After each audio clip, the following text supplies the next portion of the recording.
শুভ দুপুর। চলুন একসাথে রান্না করি করলা ভাজি। খেতে তেতো হলেও বাসার বড়দের সবার তো খুবই পছন্দ এই খাবারটা।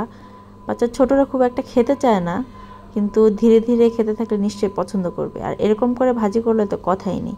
প্রথমে আমরা কুচিয়ে রাখা করলা ধুয়ে পরিষ্কার করে কুচিয়ে রাখা করলাগুলোকে গরম তেলে দিয়ে দিলাম। একটু ভাজি হলে লবণ দিয়ে দিলাম। তারপরে দিয়ে দিচ্ছি কুচিয়ে রাখা কাঁচা পেঁয়াজ। বাস, এই কয়টা উপকরণ, আর কিচ্ছু লাগবে না। একটু সময় নিয়ে ভাজতে হবে, লো থেকে মিডিয়াম ফ্লোতে। হাই ফ্লেমে যদি আপনি ভাজেন, এটা কিন্তু কালো হয়ে যাবে, খাবারের পুষ্টিগুণ নষ্ট হবে, খেতেও ভালো লাগবে না, দেখতেও ভালো লাগবে না।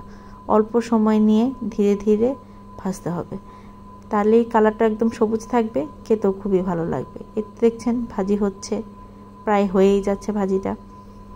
পেঁয়াজটা হয়ে গেলেই রান্না রেডি। গরম ভাতের সাথে পরিবেশন করুন করলা ভাজি। বাসার সবাই খুবই পছন্দ করে খাবে। ধন্যবাদ সবাইকে ভিডিওটি দেখার জন্য।